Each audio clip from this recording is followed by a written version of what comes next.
जय श्री राधे कृष्ण आप सभी भक्तों को। तो आज हम अपनी इस वीडियो में श्री प्रेमानंद महाराज जी के प्रवचनों से यह जानेंगे कि कैसे व्यर्थ लोक की चिंताओं से बचा जाए। आशा करता हूँ आप सभी को यह वीडियो अच्छी लगे। राधे राधे। क्यों तुम वृथा लोक चिंता करते हो और दूसरी चिंताएं कि हमारा कैसे भरण पोषण होगा, पता नहीं इतना जब करते हैं भगवत प्राप्ति होगी कि नहीं। तो कह रहे हैं किम ताम्यस्य वृथा चिंता शास्त्रे लोक धर्म गई। ये हजारों चिंताएं क्यों पाले हुई हो, छोड़ दो ना प्रभु के ऊपर। बड़ा सुख मिलता है जब प्रभु के ऊपर छोड़ दो। अपने ऊपर जब चिंता करने लगो तो बड़ी परेशानी उत्पन्न होती। कैसे करेंगे, क्या करेंगे, क्या होगा। और जब प्रभु के ऊपर छोड़ दो तो सब मंगल होगा। मंगल भवन है, वो मंगल ही करेंगे। अमंगल दिखाई दे रहा है, परिणाम उसका बड़ा मंगल होगा। ये जो शास्त्रों चिंताएं लिए बैठे हैं अपने लोग, इसीलिए भजन में तारतम्य नहीं होता। कभी लीला में डूब रहे, कभी नाम जप में डूब रहे, कभी सेवा में, ये तारतम्य नहीं रहता। कभी प्रपंच की बातें, कभी प्रतिष्ठा का चिंतन, कभी नाना प्रकार के मान सम्मान का चिंतन, ये घुसने ना पावे हृदय में। बहुत सावधान रहना चाहिए साधक को। ऐसी बातें देखो मत, ऐसी बातें सुनो मत जिससे तुम्हारा हृदय उद्विग्न होकर प्रभु का चिंतन छोड़ दे। जिन्होंने अपने आप को प्रभु के भरोसे कर दिया वो बेपरवाह हो गए। कर दो भरोसे में। एक एक क्षण बहुत सुंदर ढंग से व्यतीत होता है जो प्रभु के भरोसे होता। और ऐसे एक एक क्षण जलते रहोगे, चिंता, शोक, भय, अरे अब क्या होगा, ऐसा क्या होगा, कैसे करूं, नाना प्रकार की चिंताएं। अपने आप को प्रभु के चरणों में समर्पित कर दो। तुम्हें कुछ नहीं करना पड़ेगा, सब वो करवा लेंगे आपसे। जो आपके लिए मंगल है वो सब करवा लेंगे। तुम शांत होकर प्रभु के चरणों का आश्रय ले लो। जो कर्तव्य कर्म है उसे करो। अलम कश्यापि संगत्या तवालम शास्त्र कर्म भी वृंदारण्य तृणम मन्यो धन्यो ना किंचिदाचरेत। तुम किसी और का संग मत करो, क्योंकि अगर और का संग करोगे तो तुम्हारी बुद्धि में व्यभिचार दोष हो जाएगा। भक्ति में भी व्यभिचार दोष होता है। अपने इष्ट से अलग चिंतन होना ये व्यभिचार दोष है।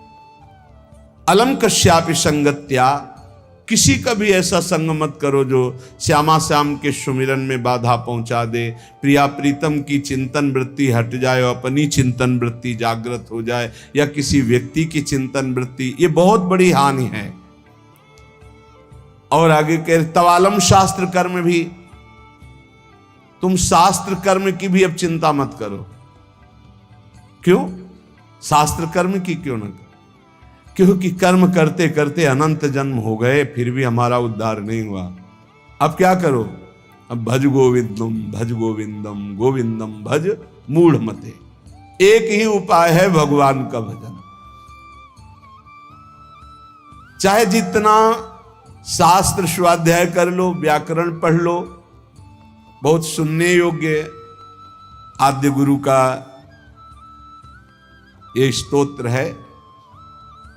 कह रहे दिनमपि रजनी सायं प्रातः शिशिर बसंतो पुनरायातः कालः क्रीडति गच्छत्यायुस् तदपि न मुंचत्याशा वायुः भज गोविंदम भज गोविंदम भज गोविंदम मूढ़मते प्राप्ते सन्निहिते मरणे नहीं नहीं रक्षति डुकृंच करणे। दिन व्यतीत हुआ, रात आई, रात व्यतीत हुई, प्रातः हुआ, फिर दिन व्यतीत हुआ, फिर सायं आई। तुम्हारी आयु नष्ट हो रही। गए 24 घंटे, अब पता नहीं कितने घंटे, कितने मिनट हैं। शिशिर गई, शिशिर ऋतु, बसंत ऋतु आई, वर्षा आई, ग्रीष्म आई, शरद आई, गए। हर ऋतु 2-2 महीने अपना प्रभाव दिखाकर हमारी 2 महीने की आयु गई, ऋतु गई, दिन गया, रात गया, आयु बीतती चली जा रही है, आशा बढ़ती चली जा रही है। ऐसा मकान बना लेंगे, ऐसा कर लेंगे, ऐसा कर लेंगे। अरे मूढ़, मरने का समय आ रहा है। रोज दिन जा रहा है, रात्रि जा रही, सायं व्यतीत हो रहा, ऋतुएं निकलती चली जा रही हैं। तुम्हें आशा रूपी फांसी ने ऐसा बांध रखा है, इतना कमा लिया, अब इतना कमा लेंगे, इतना कर लिया, वैसा कर लेंगे। ये तुम्हें पता नहीं कि तुम्हें मरना है, तुम्हारी आयु नष्ट होती चली जा रही है। आशा रूपी इस फांसी को काट लो। कैसे? भज गोविंदम, भज गोविंदम, गोविंदम भज मूढ़मते। अरे मूढ़मती, गोविंद का भजन कर ले, गोविंद का भजन कर ले, गोविंद का भजन कर ले। नहीं, मृत्यु के समीप आने पर ये व्याकरण का शब्द डुक्रिंच करने, ये तुम्हारी रक्षा नहीं कर पाएगा। ये व्याकरण, ये पढ़ाई लिखाई, ये तुम्हारी मृत्यु पर विजय प्राप्त नहीं। मृत्यु पर गोविंद गोविंद हरे मुरारे, गोविंद गोविंद मुकुंद कृष्ण, गोविंद गोविंद रथांग पाणे, गोविंद दामोदर माधवेति। ये भगवान नाम ही तुम्हारी रक्षा करेंगे। बहुत सुंदर स्तोत्र है। अग्ने वह्नि पृष्ठे भानु, रात्रौ चिबुक समर्पित जानु, करतल भिक्षा तरुतल वासस, तदपि न मुंचत्यासा पाशः। भज गोविंदम, भज गोविंदम, भज गोविंदम मूढ़मते। बड़े तपस्वी हैं, दिन में धूप में बैठते हैं, आगे अग्नि, पीछे अग्नि, चारों तरफ अग्नि। सूर्य से तापित शरीर, अग्नि से तापित शरीर, और रात्रि के समय ठंडी में जानुओं में थोड़ी दबाए ऐसे पूरी रात्रि व्यतीत करते हैं। कोई कपड़ा नहीं पहनते, कोई पात्र भिक्षा का नहीं रखते, करतल भिक्षा, हाथ में भिक्षा मांग के खाते। तरुतल वासद, वृक्ष के नीचे रहते हैं, पर वो आशा की फांसी को नहीं काट पाते। कौन? जो हर समय भजन नहीं करते। ये सब करते हुए भजन नहीं तो कल्याण नहीं होने वाला। दिन में सूर्य के ताप से तपना, आगे अग्नि, पीछे अग्नि, आसपास अग्नि, अग्नि लगाकर ऐसे ताप में जल रहे। सर्दियों में कोई वस्त्र नहीं ओढ़ते, ऐसे गांठ के नीचे दाढ़ी लगाकर समय व्यतीत करते हैं, पूरा रात्रि का कांपते हुए। यहां कह रहे फिर भी जीने की आशा, भोगों की आशा या नाना प्रकार के मान सम्मान प्रतिष्ठा की आशा नहीं काट पाते। क्यों? क्योंकि वो गोविंद का भजन नहीं करते। इसलिए भाई, भज गोविंदम, भज गोविंदम, गोविंदम भज मूढ़मते। अर्थात इन क्रियाओं से भी भगवान मिलने वाले नहीं। भजन, नाम जप करो। यावद्युत्पार्जन सक्तस तावन निज परिवारो रक्तः, पश्चात धावति जर्जर देहे, वार्ताम पृच्छति कोपि न गेहे। भज गोविंदम, भज गोविंदम, गोविंदम भज मूढ़मते। अरे भाई, जब तक तुम धन कमाने लायक हो तभी तुम्हें प्यार मिलेगा इस संसार में। बहुत सुंदर उपदेश है। जब तक तुम धन कमाने लायक हो तभी तुम्हें कहेंगे मेरा पति, मेरा पिता, मेरा भाई, मेरा अमुक अमुक। और जिस दिन तुम धन कमाने लायक नहीं रहोगे उस दिन कोई बात नहीं पूछेगा, पक्की बात है। वाह वाह जब चल रहा है तो सब हाथ मिलाएंगे, और जब बुरा समय आएगा तो तुम्हारी गली से निकलना हो ठीक नहीं समझेगी कि अगर उधर निकलेंगे कहीं वो मिल न जाए और कुछ मांग न ले, कुछ कह न दे। जब तक तुम धन कमाने लायक हो, तुम्हारे पास धन है, तभी तक तेरे को प्यार मिल रहा है संसार से, परिवार से। और जब तू रोगग्रस्त हो जाएगा, जराग्रस्त हो जाएगा, तो कोई भी तेरे से बात नहीं पूछेगा, बात नहीं करेगा। अरे मूढ़, इसलिए तू निरंतर गोविंद का भजन कर ले, गोविंद का भजन कर ले, गोविंद का भजन कर ले। जटिलो मुंडी लुंचित केशः, कासायांबर बहुकृत वेशा पश्यन्नपि च न पश्यति लोको उदर निमित्तम बहुकृत शोकः भज गोविंदम भज गोविंदम गोविंदम भज मूढ़मते। बड़ी बड़ी जटाएं रखा ली, या मुंडित हो गए, मुंडन करवा लिया, या लुंचित केश नुचवा लिए, कासायंबर धारण कर लिया, या नाना रंग के वेश धारण कर लिए। पर भाई, यदि तुम्हारा उद्देश्य केवल लोक प्रतिष्ठा, मान, पेट भरना है, तो इससे तुम्हारा कल्याण नहीं होगा। तुम्हारा कल्याण होगा हर श्वास में निरंतर गोविंद गोविंद गोविंद ऐसा भजन करो। जिसने भगवद गीता किंचित धीता गंगा जल लो कणिका पीता सकृदपि यस्य मुरारि स्मर्चा तस्य यमः किं कुरुते चर्चा। भज गोविंदम भज गोविंदम गोविंदम भज मूढ़मते। जिसने गीता जी को पढ़ा, श्रीमद् भागवत गीता जी, कुछ लोग तो इस भेद ही नहीं जान पा रहे हैं कि श्रीमद् भागवत और श्रीमद् भगवत गीता जी अलग है, नहीं जान पाते हैं कई लोगों के ऐसे। जिसने जो युद्ध क्षेत्र में भगवान श्री कृष्णचंद्र जी ने अर्जुन को 18 अध्याय उपदेश किया, उसे श्रीमद् भगवत गीता जी कहते हैं। और भगवान व्यास देव जी द्वारा रचित श्री सुखदेव जी ने जो 7 दिन में परीक्षित जी को सुनाया, वो श्रीमद् भागवत है। जिसने भगवत गीता को पढ़ा है, गंगा जल के एक बूंद भी आचमन किया है, एक बार भगवान श्री कृष्ण की पूजा कर ली है, यमराज उसकी तरफ आंख उठा के भी नहीं देखेंगे। एक बार भगवत गीता पढ़ा, एक बार गंगा जल का आचमन किया, एक बार भगवान श्री कृष्ण की अर्चना वंदना कर ली, तो यमराज कभी उसकी तरफ नहीं देखेंगे। इसलिए एक बार का जब इतना महत्व है, तो तू हर समय भज गोविंदम भज गोविंदम भज गोविंदम मूढ़मते। हर समय गोविंद का भजन कर, गोविंद का भजन। अये मूढ़मती, तेरा कोई साथ नहीं देगा, तू गोविंद का भजन कर। अंगम गलितम पलितम मुंडम दशन विहीनम जातम तुंडम वृद्धो याति गृहीत्वा दंडम तदपि न मुंचत्यासा पिंडम भज गोविंदम भज गोविंदम भज गोविंदम मूढ़मते। ये आशा परिवार की भोगों की इतनी सुदृढ़ है, फांसी ये कि नहीं कटती है। बूढ़ा हो गया है, त्वचा सब ढीली हो गई, हड्डी हड्डी दिखाई देती है, सिर के बाल सब पक गए, दांत एको नहीं रह गए, लाठी लेके चल रहे, फिर भी वही परिवार की ममता। दरवाजे पे बैठा वही परिवार के विषय में सोचता रहता है। ये नहीं सोच रहा कि मृत्यु नजदीक आ रही, भगवान का भजन कर ले, अपने जीवन को सार्थक कर ले।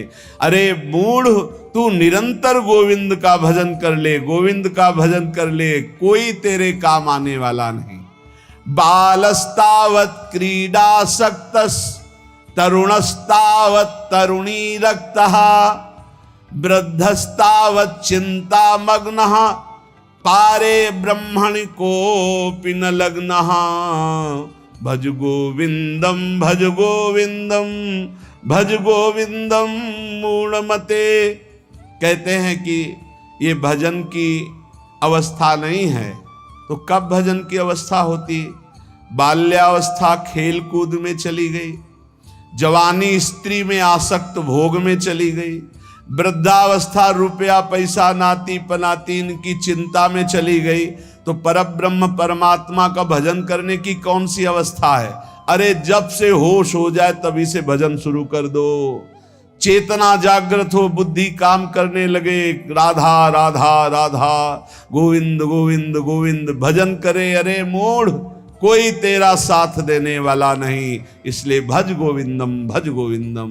पुनरपि जननम पुनरपि मरणम पुनरपि जननी जठरे शयनम इह संसारे खलु दुस्तारे कृपया पारे पाहि मुरारे। भज गोविंदम भज गोविंदम भज गोविंदम मूढ़मते। इस संसार में बार बार जन्म होता है, बार बार मरण होता है, बार बार 9 महीने माता के गर्भ में रहना पड़ता है।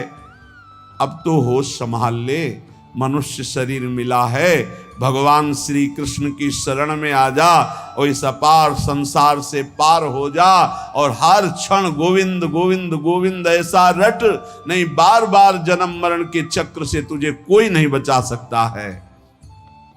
पुनरपि रजनी पुनरपि दिवसः पुनरपि पक्षः पुनरपि मासः पुनरप्ययनं पुनरपि वर्षं तदपि न मुञ्चत्याशामर्षं। भज गोविंदम भज गोविंदम भज गोविंदम मूढ़मते। रात गई, दिन गए, पक्ष गया, कृष्ण पक्ष शुक्ल पक्ष, महीना गया, अयन उत्तरायण दक्षिणायन, वर्ष गए, कितने वर्ष गए, अब भी तुझे होश नहीं। तू यहां लोगों से राग द्वेष में फंसा है। अरे तेरी मृत्यु का समय आ रहा है, परम पद पहुंचने का उपाय कर। किसी से ईर्ष्या मत कर, मत्सरता मत कर, किसी की निंदा मत कर, किसी से द्वेष मत कर। अंतिम समय आने वाला है, इसलिए गोविंद गोविंद गोविंद ऐसा भजन कर ले। अरे मूड तेरा कोई साथ देने वाला नहीं। वयसी गते कह काम विकारः शुष्के नीरे कह काशारः नष्टे द्रव्ये कह परिवारो ज्ञाते तत्वे कह संसारा। भज गोविंदम भज गोविंदम गोविंदम भज मूढ़मते। जब अवस्था ढल जाती है तो काम वेदना अंदर रहती, लेकिन काम क्रीड़ा नहीं हो पाती, जलता रहता है वो वृद्ध। जब जल सूखने लगता है तो जलाशय जिसने उसमें जो अंदर होते कछुआ मछली मेढक जो भी जीव सब व्याकुल होने लगते हैं। क्या जलाशय, जब जल सूख गया, अवस्था निकल गई तो क्या विकार, काम विकार उसे जलाता रहता है। वो चिंता से जलाशय में डलते रहते हैं कि अब पानी सूखा मरेंगे। ऐसे ही जब धन नष्ट हो जाता है तो कोई परिवार का मित्र रिश्ता नाता कोई निर्वाह नहीं करता। सच्ची हमने देखा है, ये दृश्य देखे हैं। इसी प्रकार अगर तत्व ज्ञान हो गया तो संसार से तुम मुक्त हो जाओगे। इसलिए तत्व ज्ञान प्रदान करने वाले भगवान गोविंद का भजन कर, गोविंद का भजन कर। अरे मूड तेरा कोई साथ देने वाला नहीं। नारी स्तन भरनाभिनिवेशम मिथ्या माया मोहावेशम एतन मांसवशादि विकारम मनस्य विचार बारंबारम। भज गोविंदम भज गोविंदम भज गोविंदम मूढ़मते। माताओं बहनों की तरफ काम दृष्टि से देखकर अपनी क्यों दुर्गति करते हो? कुछ नहीं है। जहां तुम्हें आकर्षण लग रहा है कुछ नहीं है। मोह विकार है तुम्हारा, अज्ञान का विकार है। बार बार मन में विचार करके उनके चरणों में वंदना करो, उनके प्रति काम भाव करके। गलत दृष्टि से मत देखो, मूड तेरी दुर्गति हो जाएगी। इसके लिए तू गोविंद का भजन कर, गोविंद का भजन कर। माताओं बहनों पर काम दृष्टि करके दुर्गति का कारण मत बन। कस्त्वं कोहम कुतयायातः कामे जननी को में तातः इति परिभावे सर्वमसारं विश्वं त्यक्त्वा स्वप्न विचारं। भज गोविंदम भज गोविंदम भज गोविंदम मूढ़मते। कष्टम, जरा विचार कर, तू कौन है? कभी बैठकर सोचा कि शरीर में रहते 15 वर्ष हो गए, 30 वर्ष हो गए, 50 वर्ष हो गए, तू शरीर नहीं तो है कौन? कभी सोचा? कष्टम, कौन है तू? और कोहम कुतः आयाता, मैं कौन हूं, कहां से आया हूं? कामे जननी कोमे ताता, असली में मेरा पिता कौन है, माता कौन है?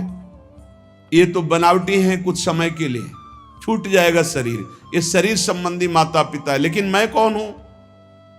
मैं कहां से आया हूं? मुझे कहां जाना है? मेरा असली कौन संबंधी है? कभी विचार किया? नहीं विचार किया, इसीलिए संसार में फंस गया। अब विचार कर, शुद्ध विचार के लिए गोविंद गोविंद गोविंद ऐसा नाम जप कर, तो तुझे समझ में आने लगेगा ये संसार असार है, उमा कहूं मैं अनुभव अपना, शत हरि भजन जगत सब सपना। गेयम गीता नाम सहस्त्रम, ध्येयम श्रीपति रूप मजस्रम, नेयम सज्जन संगे चित्तम, देयम दीन जनाय च वित्तम।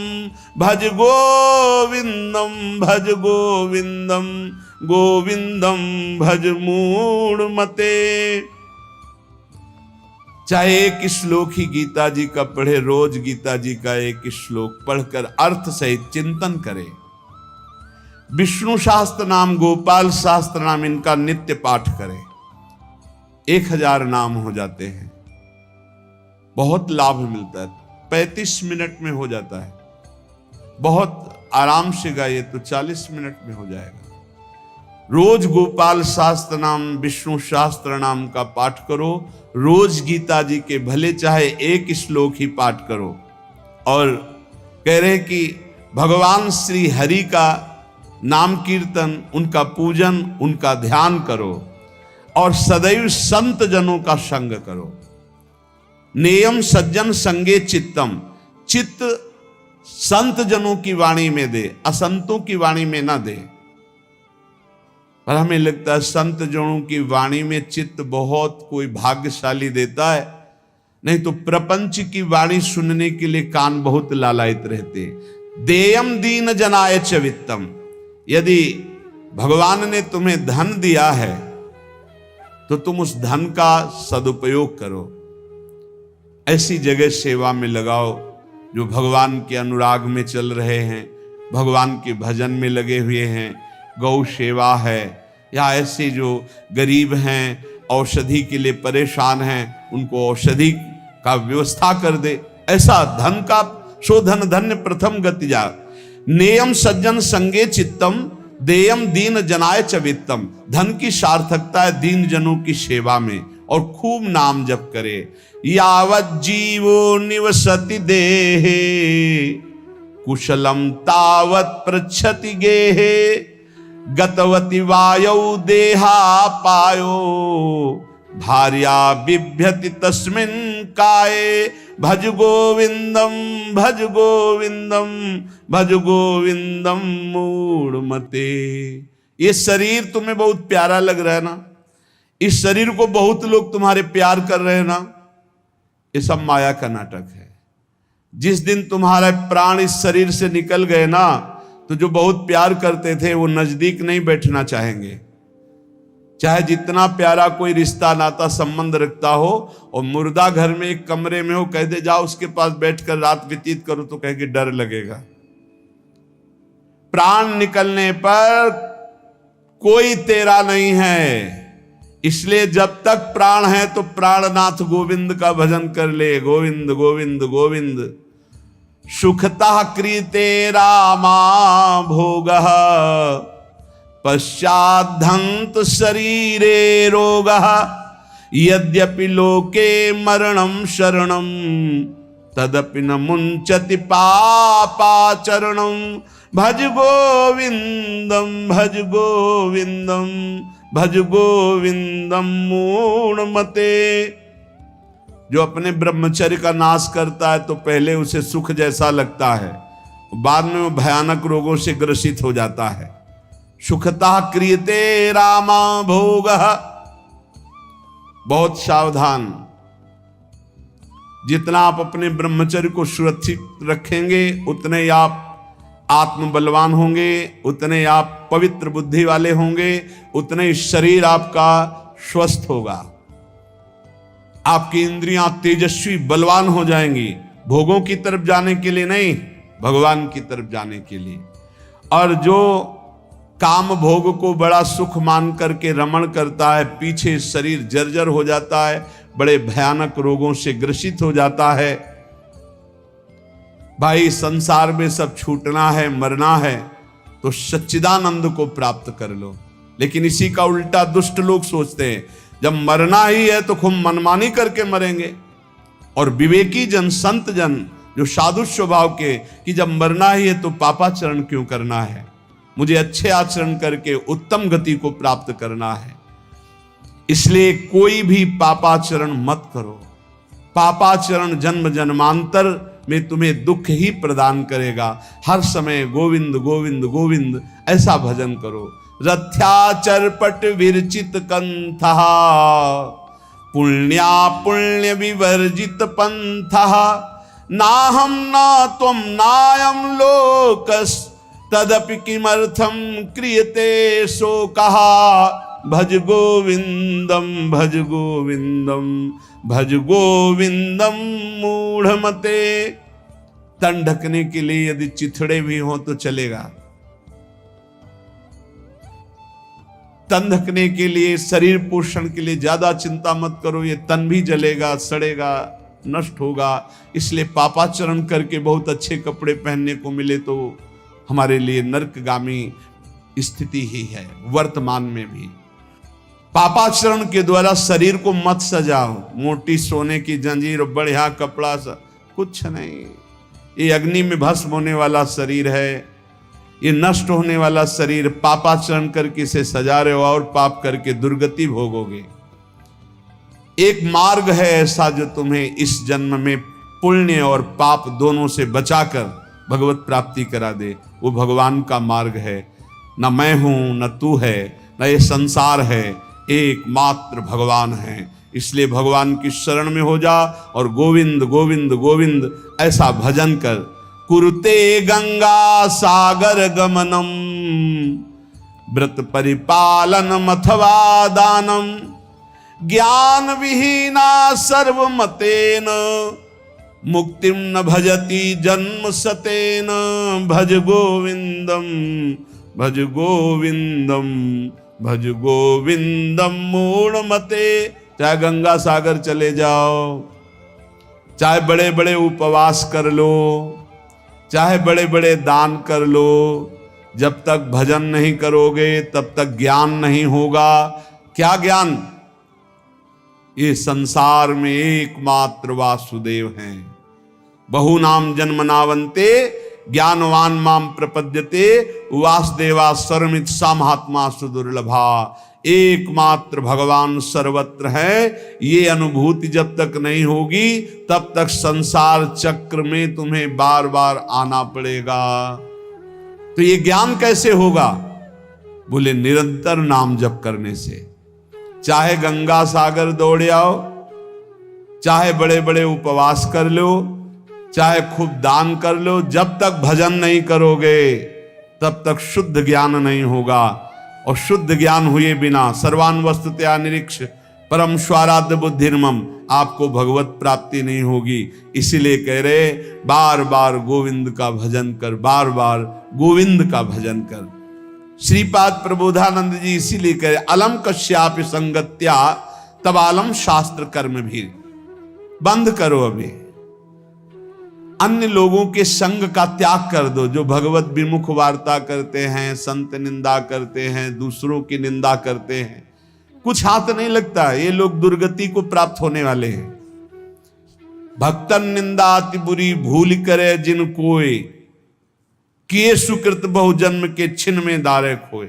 पर निंदा के किए ते नहीं आवत नहीं कछु हाथ, मूर्ख पर्वत पाप को ले चल अपने साथ।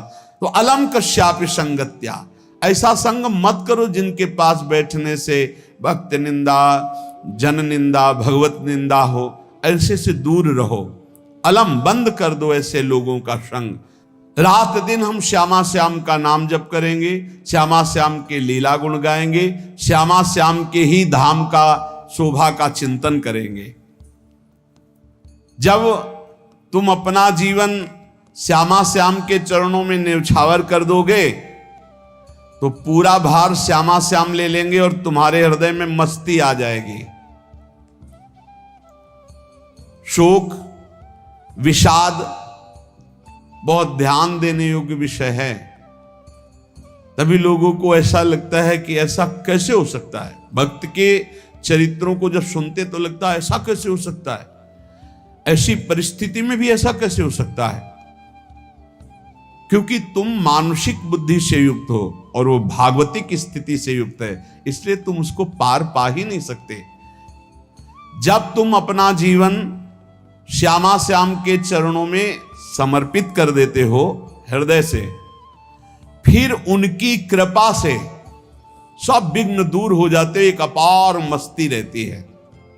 नहीं तो शोक, विषाद, दुख, क्लेश, कष्ट, संताप, भय, उद्वेग, ये सदैव सताते रहते हैं।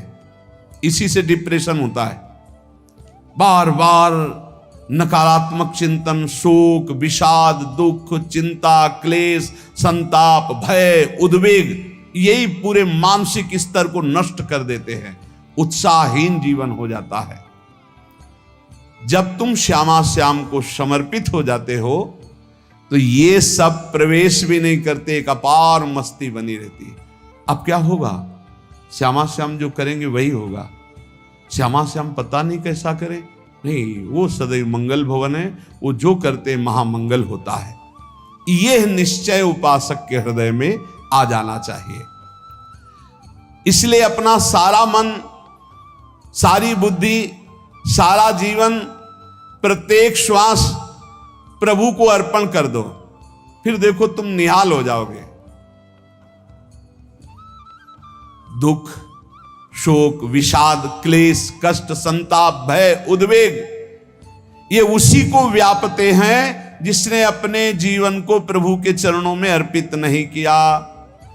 इसलिए तुम अपना सारा मन, सारी बुद्धि, सारा जीवन, प्रत्येक श्वास केवल प्रभु को अर्पित कर दो, फिर देख लेना। श्वास कैसे अर्पित की जाती? राधा राधा राधा। बुद्धि कैसे अर्पित की जाती? एकमात्र निश्चय कि भगवत सुख ही सुख है, ये जागतिक सुख सुख नहीं, ये दुख है, ये ऐसा दलदल है जिससे आज तक कोई नहीं निकल पाया। सारा मन, हम मन से केवल प्रभु का मनन करें। बार बार मन को संसार से हटा के नाम में, रूप में, लीला में, धाम में लगाएं। बहुत प्रसन्नता हो जाती है उस उपासक के हृदय में जो अपना मन, बुद्धि प्रभु के चरणों में अर्पित कर देता। भगवान ने तो इसको बहुत उत्तम स्थिति बताया है कि मेरे से कभी वो अलग हो ही नहीं सकता यदि मन बुद्धि अर्पित कर दिया। मय्येव मन आधत्स्व मयि बुद्धिम निवेशय, तो निवश्य मयि एव अत ऊर्ध्वम न संशया। बिल्कुल संशय नहीं, वो मेरे में ही निवास करेगा जिसने मन और बुद्धि अपनी मेरे में अर्पित कर दी। बहुत प्रसन्नता रहेगी उस उपासक के जीवन में जो अपने आप को मन बुद्धि सहित प्रभु के चरणों में समर्पित कर दिया है। भगवान का आश्रय लेने वाले की पहचान है हर परिस्थिति में प्रसन्न रहना। देखो आप भगवद आश्रित हो कि नहीं, देखो अनुकूल परिस्थिति में तो सब प्रसन्न रहना, लेकिन प्रतिकूल परिस्थिति में प्रसन्न रहना ये भगवान के भक्तों का लक्षण है। हर परिस्थिति में प्रसन्न रहना ये भगवान के भक्तों का लक्षण है। आनंदगन भगवान का आश्रय मिलते ही आनंद छा जाता है हृदय में। उनके पास आनंद का अभाव होता ही नहीं है। जैसे सूर्य का प्रकाश, उदय होते ही सूर्य का प्रकाश, संपूर्ण अंधकार को नष्ट कर देता है। ऐसे ही भगवान का संपूर्ण आश्रय लेते ही सब दुख चिंता शोक नष्ट हो जाते, आनंद ही आनंद। तुम भगवान के मंगलमय रूप को नहीं जानते हो, पर उनके मंगलमय भाव को, विधान को मानना शुरू कर दो। जो भी होता है मंगलमय होता है। हमने जीवन में देखा है,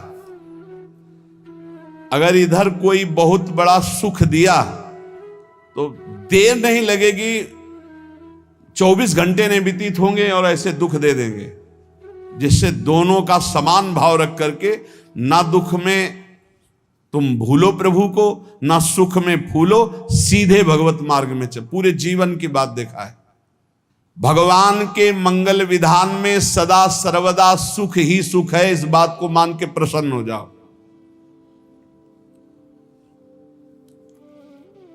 जब भगवान का भजन करने वाले की तन्मयता बढ़ती है भजन में,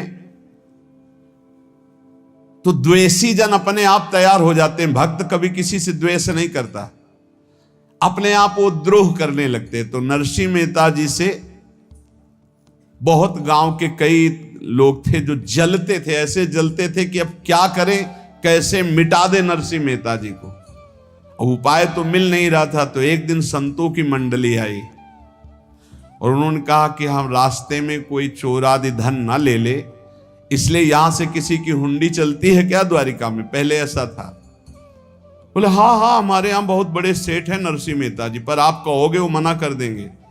कई बार कहोगे, अगर वो स्वीकार कर ले तो वहां। और उनका लक्ष्य था कि नरसिंह मेहता जी की तो खाने की भी सुविधा नहीं थी, हुंडी कहाँ की बात आई। उनका था कि जब वो ना कहेंगे तो संतजन नाराज हो जाएंगे, अगर हाँ कह दिया तो वहां हुंडी चुकेगी नहीं, तो संतजन अपने आप इनको शाप दे देंगे, अपराध बन जाएगा, ये नष्ट हो जाएंगे। संतों को भेजा नरसिंह मेहता जी ने, सबकी दंडवत की, चरण पखाड़े। तो उनका ये इतना रुपया है, द्वारिका में साधु सेवा हम करेंगे, वहां तुम्हारी हुंडी चलती है तो आप अरे उनका आप कहाँ भूल रहे हो, यहाँ खाने की भी व्यवस्था। बोले हमें सब पहले से बता दिया गया कि आप मना करोगे, बार बार मना मत करो, हमें पता है। तो उन्होंने ठाकुर जी की तरफ देखा, बोले क्या लीला है प्रभु, संतों से हम क्या कहें, ये ले रुपए।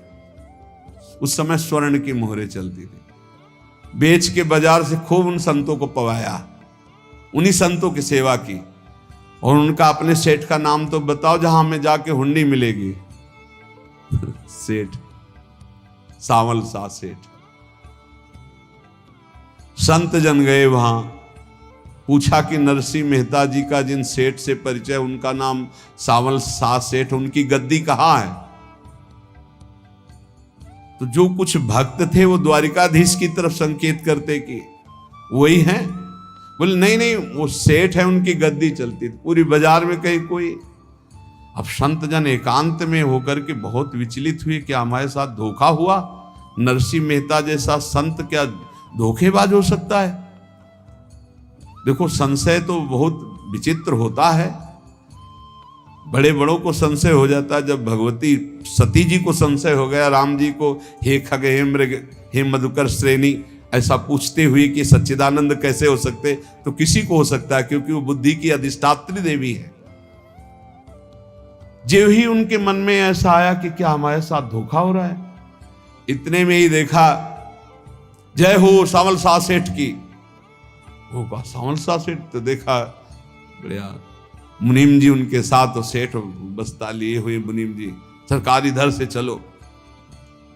तो उनका सावल सा सेठ आपका नाम है? संतों ने कहा। बोले हाँ। बोले नरसिंह जी? हाँ। बोले आपकी हुंडी आ गई है। हुंडी एक कागज में लिखा कि ये हमारे सेठ जी को दे देना। वैसे लोग मुझे माखन चोर कहते, कोई कुछ कहता, लेकिन आपने सेठ बना दिया। जब आपने सेठ बना ही दिया तो आप कभी परवाह मत करना तुम।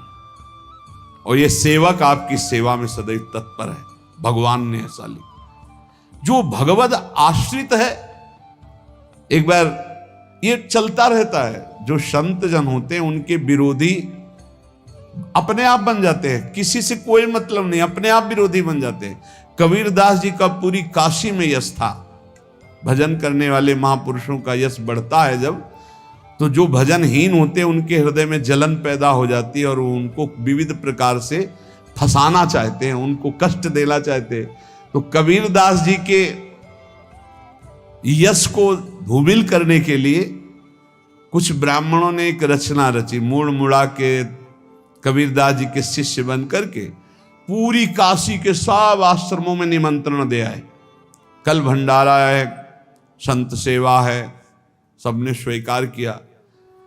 कबीरदास जी अपनी दिनचर्या करके निकले तो संत मंडली आने लगी। बोले कै बजे सेवा है? साधु सेवा। बोले कौन सी साधु सेवा? बोले कल आपके शिष्यजन निमंत्रण दे के आए, पूरी काशी के सब संत आ रहे हैं। कबीरदास जी ने कहा यहाँ तो एक की भी व्यवस्था नहीं, पूरी काशी के संत आ रहे। अच्छा, समझ में आ रहा है, लीला बिहारी तुम लीला करना चाहते हो। गए अपना निकल गए गंगा किनारे, एक झाऊ के नीचे बैठकर अपना भजन ध्यान में मगन है। 11-12 बजे तो उन्होंने देखा संतों की मंडली अब काशी तो बहुत। कबीरदास जी ने देखा कि आश्रम की, तो बोले पता नहीं क्या होगा, चलो चलते हैं। तो ऐसे गमछा वस्त्र करके ऐसे डालकर मुंह ढक करके, वहां बड़ी बड़ी पंगत लगी थी। कबीरदास जी सबको पाओ जी पाओ। कबीरदास जी के रूप में स्वयं भगवान पाओ जी पाओ। कबीरदास जी ने कहा अच्छा, जब स्वामी परस रहे तो हम भी बैठ के पा ले। तो जब उसी पंगत में बैठ गए अपना कपड़ा ढक करके, और जब मोहरे की दक्षिणा दे रहे थे सब लोग कि वाह कबीरदास जी ने आज तो साधु से। सबको जब कबीरदास जी के सामने आए तो ऐसे मुंह ढके, बोले देखो जो मेरा होता है उसे मुंह छुपाना नहीं पड़ता, मुंह ढकला नहीं पड़ता। लो दक्षिणा, तुम भी दक्षिणा लो। कबीरदास जी को कबीरदास जी दक्षिणा दे रहे, और वो कबीरदास जी है भगवान, और ये पाले वाले कबीरदास जी है भगवान के जन। कभी भगवान अपने, अरे जमाने जोर लगा ले, कितना जोर लगाएगा, भक्त और भगवान का झंडा कभी न झुकने पाएगा। बिल्कुल चिंता, शोक, भय, उद्वेग रहित जीवन भगवत आश्रित। तुम भगवान के मंगल विधान में सदा सर्वदा प्रसन्न रहो। अब ये विचार कर लो कि भगवान जो करेंगे तुम्हारा मंगल करेंगे। अब थोड़ा ऐसा बीच में लगता है कि अमंगल हो रहा है क्या, लेकिन पक्का समझो बहुत बड़ा मंगल उनका विधान होता है। बहुत ही उत्तम मंगल होता है भगवान के शरणागत का। भगवान हमारे विचारों वाले नहीं हैं, हमारे विचार प्राकृतिक है, भगवान के विचार चिदानंदमय हैं। वो अपने विचार से हमारा मंगल करते हो, हम अपने विचार से मंगल चाहते हैं। भगवान के विचार से मंगल ही हमारा होगा, इसलिए कभी हमको चिंता, शोक, भय नहीं करना चाहिए। भगवान की ओर से कभी तुम्हारे लिए ऐसा विधान नहीं होगा कि तुम दुखी हो जाओ, बस तुम्हारी सोच हो सकती है, उसका परिणाम बहुत मंगल होगा। जगत की ओर से निराश हो जाओ, किसी से आशा मत रखो, फिर आप देखो आपका जीवन कैसा आनंदमय व्यतीत होता है। ये जो जगत की आशा है यही दुख प्रदान करती, सच्ची जगत की आशा ही दुख प्रदान करती है। अगर जगत से कोई संबंध न रखा जाए और भगवत भाव में रहकर तो बहुत अच्छा जीवन चलेगा। अपने कर्तव्य का पालन करो, परिवार को भगवत स्वरूप मानकर पोषण करो, किसी से कोई संबंध मत रखो, कोई आशा मत रखो, यही अध्यात्म सिखाता है। अपने आप भगवत स्वरूप, सबका व्यवहार मंगलमय और आपका जीवन मंगलमय। अपने घर में ऐसे रहो जैसे किसी अतिथि के घर में रह जाता है। चलना है, यहां से जाना है। कौन रहता है अपने घर में अतिथि की भांति? भगवान का भक्त। जाना है यहां से, अपनी प्रिया प्रीतम के पास जाना। ये हमारा घर नहीं है, यहां तो हम समय व्यतीत कर रहे हैं, अपनी आयु व्यतीत कर रहे हैं भगवत आराधना करते हुए। हमें जाना है प्रिया प्रीतम के पास। वास्तविक घर भगवान का धाम है हमारा, वास्तविक घर वाले प्रभु हैं हमारे। जो नित्य सच्चिदानंद भगवान के चरणों में अपने चित्त को समर्पित करता रहता है, उसको ये अनुभव होने लगता है कि बड़ी कृपा है हमारे ऊपर भगवान की, बड़ी कृपा है हमारे ऊपर। सर्वसमर्थ परम सुहृद भगवान ऐसे भक्त के ऊपर हर समय वरद हस्त रखे रहते हैं। ये केवल प्रवचन नहीं, सच्ची बात मानिए। ऐसे भगवान का वरद हस्त हर समय रहता है। जब भगवान की छत्र छाया में भक्त अपने को देखता है तो आसपास घोर विपत्तियों का भी समुदाय हो तो भी वो आनंद में मगन रहता है। हर हालत में आनंदित रहना ये भक्त का स्वभाव है। भगवान ऐसे भक्तों को प्यार करते हैं जैसे कछुआ अपने अंडे को बाहर रख आवे और रात दिन उसका चिंतन करे। जब भक्त भगवान को समर्पित होता है तो भगवान रात दिन उसकी ऐसे चिंतन सुरक्षा करते हैं। अभय, ये दैवी संपदा का पहला गुण है। ये भगवान के शरणागत पर जागृत हो जाता है। वो भयभीत नहीं होता, किसी भी उससे भयभीत नहीं होता। यही डर ही डरप हरिवंश हित, जिनो भ्रमय गुण सलिल पर। इस डर से डरते रहना चाहिए कहीं गुण रूपी पानी में फिसल न जाए, नहीं तो गलती हो सकती है। साधक सावधान रहे। ये अभय दैवी संपदा का सबसे बड़ा गुण है। जो भयहारी भगवान की शरण में आ जाता है तो उसके अंदर ये अभय प्रकट हो जाता है। अगर कहीं तुम्हें एकांत में भय लग रहा है, एक आदमी तो एकांतिक में आए थे, वो कह रहे थे कि हमें हर समय भय लगा रहता कि कोई हमारे पीछे है। अंधेरा तो लगता कोई खड़ा है, मैं जीना मुश्किल हो गया, ऐसा भय। देखो ये मन कैसा है, भगवान से विमुख होने पर कैसे डरवाता है। वो कह रहे हैं हर समय मुझे डर लगा रहता है, कोई सामने खड़ा है, कोई पीछे खड़ा है, ऐसा भय लगने लगता है। और जब भगवान की शरण में आ जाते हैं तो ये अभय स्थिति हृदय में जागृत हो जाती है। कोई भी भय आसपास आ ही नहीं सकता, यहां तक कि नरक का भी भय खत्म हो जाता है जो भगवान की शरण में है। महापापी भी पुण्यात्मा महान भक्तों के समान वो उत्तम गति को प्राप्त हो जाता है जो भगवान की शरण में हो जाता है। पर ये जो भोगों का आश्रय लिए हुए हैं, मनमानी आचरण कर रहे हैं, ये कभी उस अभय को जान ही नहीं सकते कोई अभय पद है क्या।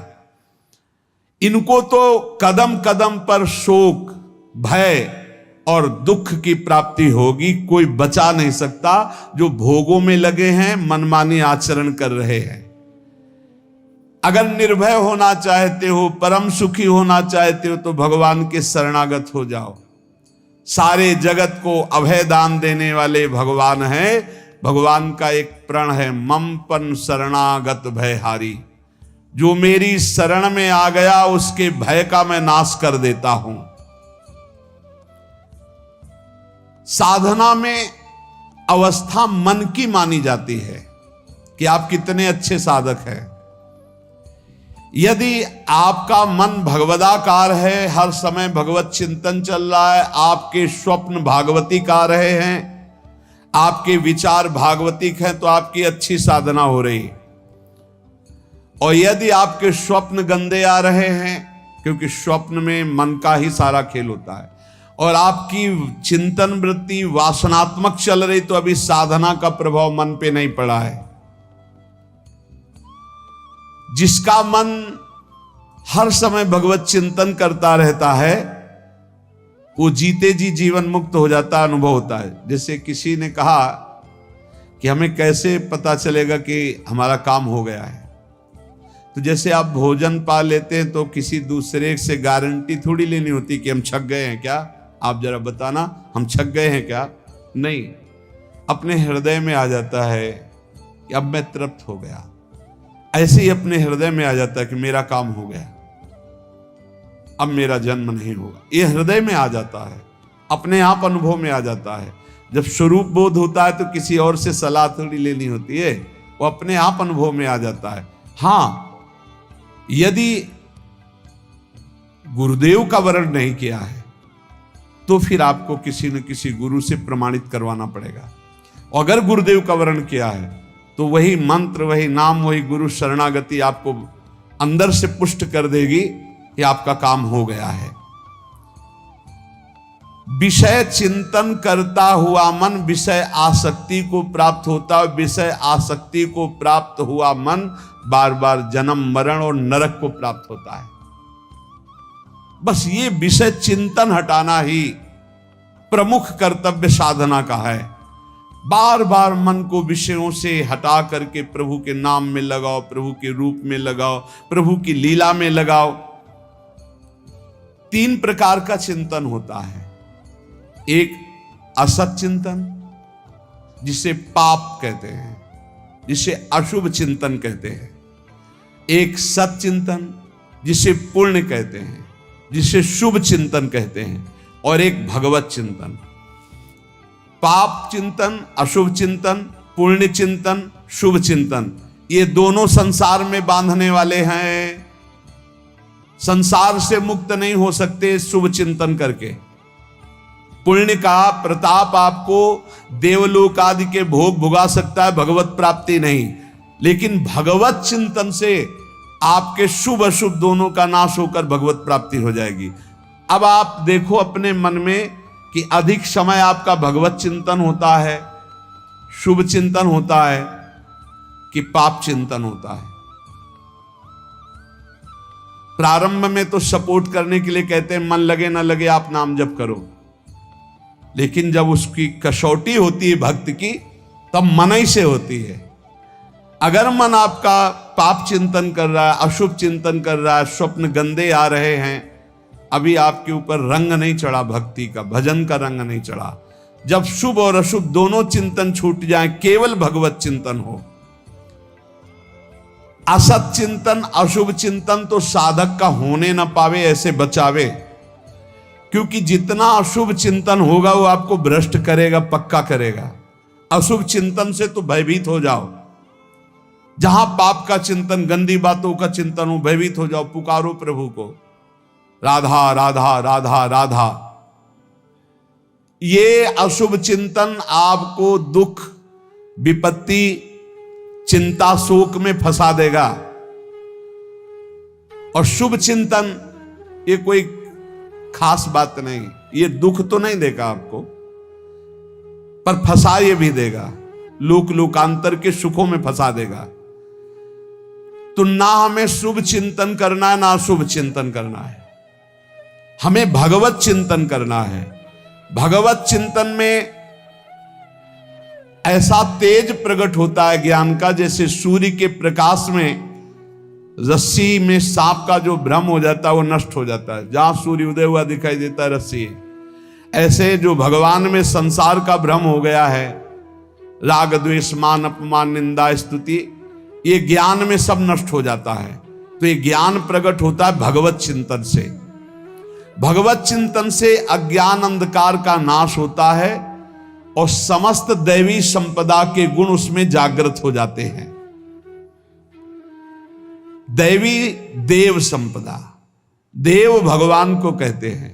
जहां दैवी गुण आए तहां भगवान का प्रादुर्भाव उसके हृदय में हो जाता है। फिर समझिए, चिंतन 3 प्रकार का होता है। एक पाप चिंतन, एक पुण्य चिंतन, एक भगवत चिंतन। जो भगवत प्राप्ति करना चाहते हैं उनका पाप चिंतन तो होने ना पावे, पुण्य चिंतन भी खास बात नहीं है, इसलिए हर समय भगवत चिंतन हो। भगवत चिंतन से ज्ञान प्रकाशित होता है और जैसे सूर्य के तेज से रस्सी में सांप का भ्रम नष्ट हो जाता है, स्पष्ट दिखाई देती रस्सी, ऐसे जगत जो दिखाई देता है स्पष्ट ज्ञान में दिखाई देता है। ये सर्वम खलमिदम ब्रह्म, ये भगवान है। दैवी कहते हैं देव संपदा को, देव संपदा अर्थात भगवान के भागवती गुण। जहां दैवी संपदा आती वहां भगवान प्रकट हो जाते हैं। जहां भगवान प्रकट होते हैं वहां परमानंद की बाढ़ आती है। पर ये ध्यान रखें, गुलाब का फूल कांटों में खिलता है, उसकी सुगंध लेनी, फूल लेना है तो कांटों से बचाकर।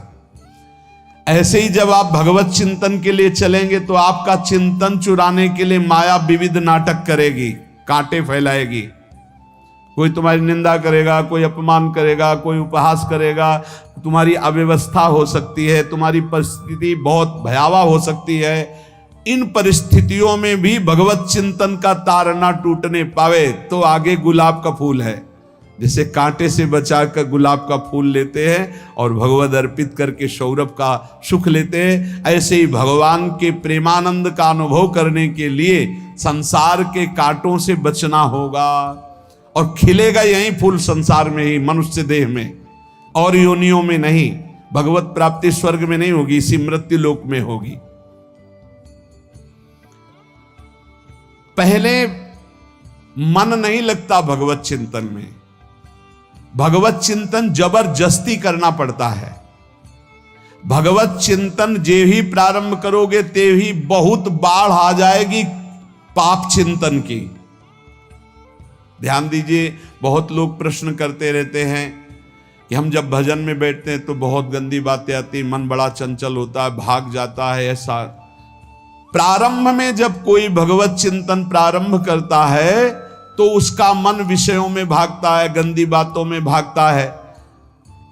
अब लोग कहते पहले तो हमारा चिंतन बढ़िया होता था, अब चिंतन नहीं होता। तो कोई सिद्ध पुरुष थोड़ी हो गए, तुम्हें जबरदस्ती चिंतन करना होगा। जगत के प्राणी में जहां मन जाए तो इसमें भी भगवान, पदार्थ में मन जाए तो उसमें भी भगवान, जहां जहां मन जाए वहां वहां भगवान देखो, या मन को हटाकर नाम मंत्र में लगाओ। ऐसे भगवत स्मृति जागृत की जाती, बार बार प्रयास करना होता है। कई लोग ये प्रश्न करते हैं कि हमसे बड़े पाप हो गए तो क्या हमें भगवान की प्राप्ति हो जाएगी? तो यहां कह रहे हैं भगवान किसी के पूर्व जीवन को नहीं देखते हैं, वर्तमान के भजन को देखते हैं। पकड़ो इस बात को। अगर वर्तमान में आज आप सुधर गए हो, नाम जप कर रहे हो, तो आप भक्त हो। ये गीता जी में भगवान ने कहा, अपिचेत सुदुराचारो भजते माम अनन्य भाग साधुरेव समंतव्या सम्यक व्यवसिता। ऐसा बहुत दुराचारी पहले रहा है, बाद में उसके मन में आ गया कि भगवान के सिवा हमारा कोई कल्याण करने वाला नहीं, हमारा कोई नहीं। तो भगवान कहते हैं मैं उसे साधु ही मानता हूं, उसे साधु बना देता हूं। भगवान किसी के पूर्व जीवन को नहीं देखते। बहुत बढ़िया बात है। कल तक हम क्या करते रहे भगवान नहीं देखते, आज क्या कर रहे हो ये देखते हैं। यदि आज आप भजन में लग गए हो, अच्छे आचरण कर रहे हो, तो आपको भगवत प्राप्ति हो जाएगी। भगवान ये नहीं देखते कि पूर्व में पुण्यात्मा रहा है कि पापात्मा रहा है। भगवान वर्तमान में देखते कि मेरा भजन कर रहा है, बस इसी से कल्याण कर देते हैं। पकड़ो इस बात को, तो कभी प्रश्न नहीं उठेगा कि क्या हमको भी भगवत प्राप्ति हो सकती है क्या।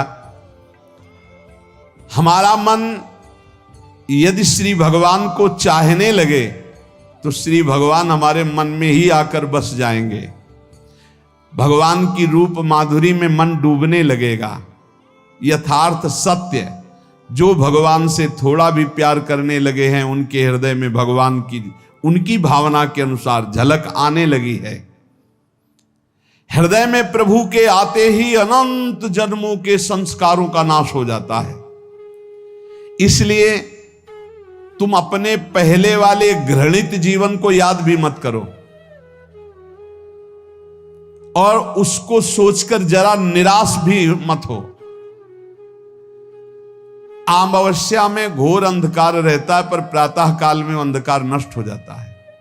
ऐसे ही नाम का उच्चारण करते ही तुम्हारे जितने पाप अंधकार हो सब नष्ट हो जाएंगे। तुम चाहो कि एक क्षण भी प्रभु को ना भूलो। अब वर्तमान में ऐसी स्थिति बनाओ। जो प्रभु को नहीं भूलने की चाह करता है कि मुझे ऐसी स्थिति प्राप्त हो कि मैं कभी प्रभु को ना भूलूं, तो सच्ची मानो और कोई बात भगवान सुने ना सुने, ये बात जल्दी सुन लेते हैं। भजन की मांग करो तो बहुत जल्दी भगवान पूर्ण करते हो। भजन जिसका चलने लगा तो फिर लोक लोकांतर के सारी रिद्धियां सिद्धियां सुख वैभव तो उसके चरणों में लौटते हैं। जब हम प्रभु से प्रभु का स्मरण न मांगकर भोग मांगते हैं तभी हमारा भजन रुक जाता है, भजन नहीं चल पाता। यदि हम प्रभु से केवल भजन मांगे तो विश्वास करो ब्याज में सब हो जाएगा।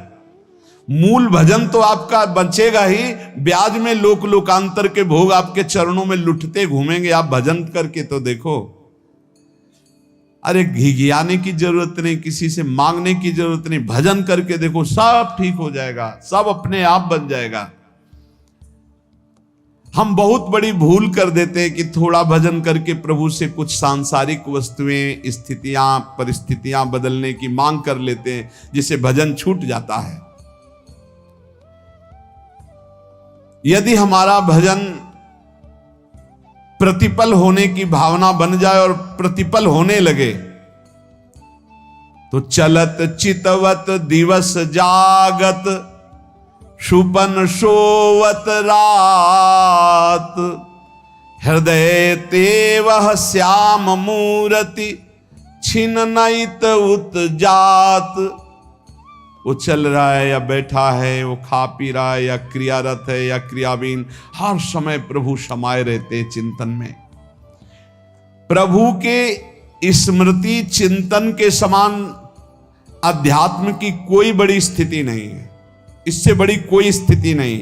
हर समय प्रभु का अखंड चिंतन चल रहा है, परंतु ये उन्हीं को प्राप्त होता है जो प्रभु से और कुछ न मांग करके, हट करके प्रभु से यही मांगते हैं कि अपना अखंड स्मरण दीजिए।